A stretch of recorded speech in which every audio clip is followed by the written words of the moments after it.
So I saw your question in the email. I guess you're having trouble with this part B, find the equation of a line passing through these points. Now this is not really in the statistics class. I know the videos or nothing explains this. You find this in a college algebra class, which is a prereq for this. And so that, if you're a little puzzled by this question, they didn't really cover how to do it. It's really not in this class, here's the formula for slope. You need the slope here. So slope equals y sub 2 minus y sub 1 over x sub 2 minus x sub 1. So you got two ordered pairs and you just plug them in here. It doesn't really matter which pair you start with, 35 or 815. I just start with 815 and then I put the 3 and the 5 in here. And that comes out to real pretty 2.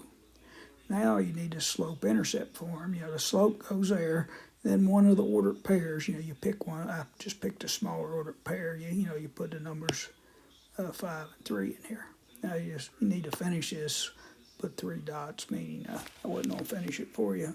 But you need to finish it. Well, I guess there's the answer if you do finish it. You need to solve it, distribute to 2, and add 5 to each side. Hope that helps.